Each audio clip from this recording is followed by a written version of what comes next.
অমর একুশে বইমেলায় আছেন আমাদের সহকর্মী সুলতানা স্বর্ণা। আমরা যুক্ত হচ্ছি তার সাথে। স্বর্ণা, জানাবেন বিস্তারিত। ঈশিতা, আজ দশম দিন অমর একুশে গ্রন্থমেলার, এবং এই দশম দিনের কথা যদি বলি, বইমেলার প্রতিটি প্রাঙ্গণে কিন্তু আমরা দেখছি, প্রতিটি জায়গায় কিন্তু আমরা দেখছি শুধুমাত্র বইয়ের পাতায় অক্ষর, বর্ণমালা, হরফ কিংবা অ্যালফাবেট নয়, বইয়ের প্রতিটি পাতায় পাতায় কিন্তু হাজারো হাজারো লাখো লাখো বইয়ের পাতায় কিন্তু আমরা দেখছি নতুন নতুন গল্প এবং নতুন একটি গ্রাহক অথবা নতুন একজন পাঠকের অপেক্ষায় কিন্তু রয়েছে বইমেলার প্রতিটি বই এবং বইমেলার প্রতিটি স্টলের যে প্রকাশকরা রয়েছেন এবং তরুণ লেখকরা রয়েছেন। এবং লেখকদের কথা যদি বলি, বরাবরের মতো বইমেলা একটি উন্মুক্ত স্থান লেখকদের জন্য, তাদের পাঠকদের সাথে আসলে মেলবন্ধন তৈরি করার। এবং সেক্ষেত্রে যদি কথা বলি, তরুণ পাঠকরা কিন্তু তরুণ লেখকদের বরাবরই প্রাধান্য দিয়ে থাকেন এবং নতুন যারা লিখছেন, নতুন ভিন্ন ভিন্ন প্রসঙ্গে কিন্তু তারা লিখছেন। নতুন উপন্যাসের আমরা ধারা যেমন দেখতে পাচ্ছি, শুধুমাত্র আত্মজীবনী কিংবা প্রেমের গল্প নয়, তার পাশাপাশি কিন্তু আমরা কবিতারও বিভিন্ন ধারা দেখতে পাচ্ছি। এবং সেই ধরনেরই একজন নতুন লেখকের সাথে আমরা কথা বলতে চাই। এবং যদি আমরা আজ শুরু করতাম, প্রথমেই আসলে জানতে চাই যে নতুন এবারের যে আপনার বই এসেছে, সেই বই সম্পর্কে জানতে চাই এবং সেই কোন জনরার বা কেমন সাড়া পাচ্ছেন সেটাও জানতে চাই। আচ্ছা, আমার এই বছর যে বই এসেছে সেটা হচ্ছে নাম কান্না রঙের মুহূর্ত। বইটি গল্প গ্রন্থ। এখানে প্রায় 18টা গল্প রয়েছে, আর 18টা গল্প 18 রকমের। এখানে বিচ্ছেদের আছে, প্রেমের আছে, থ্রিলার আছে, বিভিন্ন রকমের আছে। তার মধ্যে বইটা মেলাতে এসেছে 3 তারিখে। ভালো সাড়া পাচ্ছি, সব কিছু মিলিয়ে বইটা পাঠকের পছন্দ হবে। আর তবে এছাড়া তো আপনি আরো বই লিখেছেন, এটা তো আপনার প্রথম বই নয়। অন্য বইগুলোর আসলে সম্পর্কে জানতে চাই। তরুণ লেখক হিসেবে আত্মপ্রকাশ করাটাও কি কঠিন ছিল, সে নিয়েও জানতে চাই। তরুণ লেখক হিসেবে আত্মপ্রকাশ করাটা কঠিন আসলেই ছিল, কারণ আমরা সবসময় দেখে আসি যে তরুণ লেখকদের সেভাবে মানে বই প্রকাশ করার সময় কিন্তু অনেক ঝামেলার মধ্যে পড়তে হয়।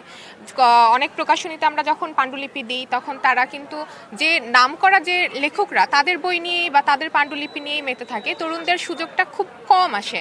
তো সেক্ষেত্রে বলবো যে তরুণ লেখক হিসেবে প্রথম আমার যখন বই প্রকাশ পাই, তখন একটু তো মানে কি বলবো, একটু সমস্যার মধ্যে, মানে এই প্রকাশনী ওই প্রকাশনী, বিভিন্ন প্রকাশনীতে কথা বলার পর, পাণ্ডুলিপি দেওয়ার পর, পাণ্ডুলিপি পছন্দ হওয়ার পর তো বই প্রকাশ পাই। তো সেক্ষেত্রে বলবো যে একটা চ্যালেঞ্জের মুখে পড়তেই হয় একজন তরুণ লেখককে তার প্রথম বই প্রকাশ করতে গিয়ে। আমার প্রথম বই হিমাদ্রি, এটা হচ্ছে একটা ভৌতিক উপন্যাস। এইখানে মূলত আমাদের কলেজ লাইফে আমাদের অনেক সময় আমাদের গার্জেনরা নিষেধ করা অনেক কিছু করতে, কিন্তু তখন আমাদের কিন্তু কৌতূহলটা বাড়ে যে আমাকে ওইটা করতে নিষেধ করা হয়েছে, কেন ওইটা করতে নিষেধ করা হয়েছে। জীবন ধর্মী উপন্যাসে আসলে বলা যায়। সেক্ষেত্রে আসলে ছোট্ট করে জানতে চাই, তরুণ যারা পাঠক আসছেন তাদের সাথে যখন কথা বলেন, বা তারা কোন ধরনের বইয়ের প্রতি আগ্রহটা বেশি দেখায়? কারণ লেখক হিসেবে আগামী বছর হয়তো বা আবার নতুন একটি বই আপনি আনবেন, সেক্ষেত্রে কি মাথায় রাখছেন? বর্তমানে তরুণরা থ্রিলার তো চাই, সাথে কিছু রোমান্টিক, মানে রোমান্টিক প্লাস থ্রিলার যদি হয় তাহলে বর্তমানে পাঠকরা বেশি পছন্দ করে। আমার সামনে বছর একটা চিঠি সমগ্র আনার ইচ্ছা আছে, এখন লেখা শুরু করেছি, এখন দেখা যাক কি হয়। এই তো অবশ্যই শুভকামনা থাকবে সেজন্য। ঈশিতা, শুনছিলেন কিন্তু শুধুমাত্র এক ধরনের, অর্থাৎ উপন্যাস কিংবা কবিতা সমগ্র কিংবা গল্পগুচ্ছ নয়, ভিন্ন ভিন্ন ধরনের লেখার প্রতি কিন্তু ঝুঁকছেন তরুণ লেখকরা। তবে জানতে চাই তরুণ পাঠকরা কি বলছেন, এবং সেটি জানানোর জন্য কিন্তু আমাদের সহকর্মী মেজবাহ লগ্ন রয়েছেন মেলার অপর প্রান্তে, যুক্ত হব তার সাথে।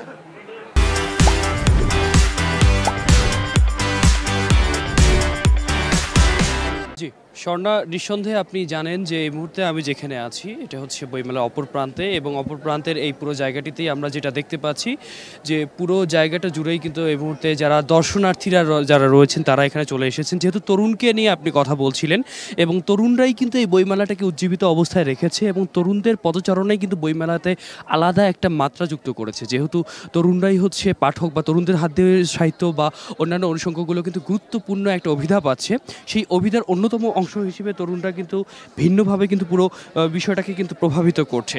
এই মুহূর্তে আমরা বইমেলার যে জায়গাটিতে আছি এর পাশে কিন্তু লেক পাড়, এবং লেক পাড়ে তরুণরা বই কেনার পাশাপাশি তারা কিন্তু সবাই মিলে এখানে গল্প করছে, আড্ডা দিচ্ছে, এবং অনেকের মাথায় কিন্তু আমরা দেখতে পাচ্ছি যে বাসন্তী সাজের ফুল নিয়ে এসেছে। অর্থাৎ বই যেমন শিল্পের একটা অনুষঙ্গ, এর পাশাপাশি আমি যদি একটু বলতে চাই যে এটাও কিন্তু হচ্ছে এই যে সবাই যে ফুলকে নিয়ে আসছে, ফুলটাও কিন্তু শিল্পের অন্যতম একটা অনুষঙ্গ, এবং এই অনুষঙ্গগুলো নিয়েই কিন্তু তরুণরা এখানে এসেছে। তারা আসলে যুগলবদ্ধভাবেও অনেকে এসেছে, জুড়িয়ে নিচ্ছে, এবং এর পাশেই যে আমাদের যে স্টলগুলো রয়েছে এই স্টলগুলোতেও কিন্তু আমরা দেখতে পাচ্ছি যে তরুণ পাঠকরা যারা নিজেদের আপনজন যারা আছে, কাছের মানুষ যারা আছে, তাদেরকে নিয়েই কিন্তু পুরো সময়টাকে উপভোগ করছে, যে সময়ে আসলে তারা তাদের যে তারুণ্যের যে জয়গানের জায়গা আছে, অর্থাৎ তারা তারুণ্যকে যেভাবে ধারণ করে, সেই সাথে বইয়ের শব্দ, বইয়ের ভাষা, বইয়ের কবিতা, বইয়ের বিবিধ বিষয় রয়েছে, এই বিষয়গুলো নিয়ে কিন্তু তারা বিভিন্ন সময় কিন্তু তারা এখানে সংযুক্ত অবস্থানে থাকেন। এবং মূলত এই যে তারুণ্যের যে জায়গা থেকে আমরা আসলে তরুণদের সাথে কথা বলতে চাই, দু একজন তরুণের সাথে জানতে চাবো যে তারা কেন এসেছেন এবং তারা বইমেলাটাকে আসলে কিভাবে দেখছেন। আমাদের সাথে একজন আছেন, আমি একটু আপনার সাথে কথা বলতে চাই, এবং আমরা দেখি কয়েকজনের সাথে কথা বলা যায় কিনা, যারা আসলে বিবিধভাবে আসলে তারুণ্যের প্রেরণা থেকে, বই পড়ার আগ্রহ থেকে এখানে এসেছে। আমরা চেষ্টা করব দু একজনের সাথে কথা বলার জন্য। আমরা একটু আগানোর চেষ্টা করি। আমরা সরাসরি যুক্ত আছি ডিবিসি নিউজে। আপনার সাথে একটু কথা বলতে চাই। তরুণ হিসেবে এসেছেন, কেমন লাগছে? আলহামদুলিল্লাহ ভাই, ভালো। বই কেনার আগ্রহ কতটা পাচ্ছেন? ইনশাল্লাহ ভাই একটু ভালো। বই অনেকগুলো স্টল দেখলাম যে ভাই মোটামুটি বইয়ের আকৃতি অনেক ভালো আছে। বই মেলা এসেছেন, আলাদা একটা উৎসব মনে হচ্ছে কিনা আপনার কাছে? জি ভাই, যেমনটা আমরা দেখাতে পারছিলাম এবং শুনছিলাম যে যারা এখানে এসেছেন আলাদা একটা উৎসবের আবহে কিন্তু এখানে এসেছেন, এবং সেই সাথে এই যে একটা ভিড়, এই যে জনকীর্ণ একটা পরিস্থিতি, যে পরিস্থিতির মধ্য দিয়ে আসলে বইয়ের প্রতি ভালোবাসা, শিল্পের প্রতি ভালোবাসা, সাহিত্যের প্রতি ভালোবাসা, এই ভালোবাসারই কিন্তু অনন্য সাধারণ একটা বহিঃপ্রকাশ আজকের এই সোহরাওয়ার্দী উদ্যান। অর্থাৎ এই মেলার আয়োজক হচ্ছে অমর একুশে বইমেলার আয়োজক হচ্ছে বাংলা একাডেমি। তবে স্থান সংকুলানের কারণে যে সোহরাওয়ার্দী উদ্যানে বইমেলাটা জমে ওঠে, তারই কিন্তু অন্যতম অনুষঙ্গ, অন্যতম খোরাক, অন্যতম অভিধা নিয়ে আসেন কিন্তু তরুণরা, এবং এই তরুণদের জন্যই কিন্তু মুখরিত হয়ে থাকে পুরো বইমেলা। আমি যদি বিশেষ করে বলতে চাই, এখানে যে প্রকাশনীগুলো রয়েছে সেখানে যারা আসলে বই বেচাকেনা করছেন, বই প্রদর্শন করছেন, তারাও কিন্তু এখানে তরুণ। অর্থাৎ এই যে তরুণদের মধ্যেই যে পাঠক তৈরি হচ্ছে, লেখক তৈরি হচ্ছে, প্রকাশক তৈরি হচ্ছে, এক কথায় লেখক, পাঠক এবং প্রকাশকদের কিন্তু একটা মিলনবিন্দু এখানে তৈরি হচ্ছে। এছাড়াও যদি বলতে পারি, এই প্রকাশনার পাশাপাশি দর্শনার্থী হিসেবে যারা আসছেন তারাও কিন্তু পুরো বিষয়টাকেই উপভোগ করছেন। পুরো বিষয়টাকে উপভোগ করেই কিন্তু তারা জানান দিচ্ছেন যে বইমেলাটা তরুণদের জন্য, বইমেলাটা তরুণদের জন্য। আমরা একজন তরুণকে পেয়েছি, একটু আমরা আপনার সাথে কথা বলতে চাই।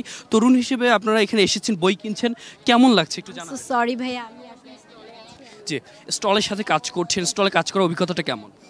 ভালো ভাইয়া, এটা আমার সেকেন্ড টাইম, তো সেই অনুযায়ী মোটামুটিভাবে বেশ ভালো লাগতেছে। বিভিন্ন ধরনের অভিজ্ঞতা হচ্ছে, বিভিন্ন বই সম্পর্কে জানতে পারতেছি। এই তো, এই যে স্টলে কাজ করছেন, বই বিক্রি করছেন, তরুণরা কেমন আসছে? মোটামুটিভাবে তরুণদের গত বছরের তুলনায় এবছর বই কেনার জন্য আশাটা অনেক কম। যারা আসতেছে তারা মূলত ছবি তুলছে, ভিডিও করছে, এই তো এই ধরনের বিষয়গুলো দেখতে পাচ্ছি। ছবি এবং ভিডিওর কথা আক্ষেপ করছেন, কিন্তু আপনি এই যে আছেন, এই জিনিসটা আপনাকে নিজেকে আলাদা একটা প্রশান্তি দিচ্ছে কিনা? আপনি শিল্প এবং সাহিত্যের সাথে আছেন, এটা আমাকে অবশ্যই অনেক বেশি প্রশান্তি দেয় যে আমি আসলে বই কিংবা হচ্ছে সাহিত্যের সাথে আছি। সেই ভালো লাগার মাত্রাটা আমাদের মাঝেও আছে। দর্শক, যেমনটা শুনতে পাচ্ছিলেন যে তরুণরা কিন্তু যাই করছে না কেন, বই বিক্রির সাথে বা যেভাবেই থাকছে না কেন, তারা কিন্তু আসলে সাহিত্যটাকে ভালোবাসছে। তো এ পর্যায়ে আমরা আবারও যেতে চাই সহকর্মী স্বর্ণার কাছে। তিনি যেখানে কমা দিয়েছিলেন সেখান থেকে আবার আমরা জানতে চাই যে আসলে সেদিকের পরিস্থিতি। স্বর্ণা, ইসরাত, লগ্ন কিন্তু বলছিলেন যে আসলে বইমেলা শুধুমাত্র তরুণদের আশার মিলনস্থল কিন্তু নয়। একজন পাঠক কিন্তু যেমন প্রকাশক এবং লেখকের সাথে যেমন পরিচিত হচ্ছেন, তার পাশাপাশি কিন্তু তার পছন্দের বইটিও তিনি খুঁজে নিচ্ছেন। এবং শুধুমাত্র তরুণ নয়, বই মেলাতে বই প্রেমী যারা এসেছেন, নানা বয়সী, নানা ধর্মের, নানা গোত্রের, সকলকে কিন্তু আমরা দেখছি প্রতিটি স্টলে স্টলে ঘুরে দেখতে। এবং প্রতিটি বই তারা হয়তো বা একটি দুটি বই নিচ্ছেন, দুপাতা নেড়ে দেখছেন, পছন্দ হলে তারা সেই বইটি কিন্তু কিনে নিচ্ছেন। তবে এখনও মেলায় দর্শনার্থীর সংখ্যা কিন্তু আমরা অনেক বেশি দেখছি।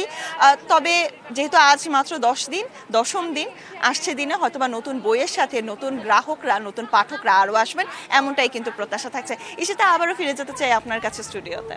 সুলতানা স্বর্ণা, আপনাকে অসংখ্য ধন্যবাদ আমাদের সাথে যুক্ত হওয়ার জন্য। অমর একুশে বইমেলায় ছিলেন আমাদের দুজন সহকর্মী সুলতানা স্বর্ণা এবং আতিক মেজবা লগ্ন, জ্বালাচ্ছিলেন বিস্তারিত।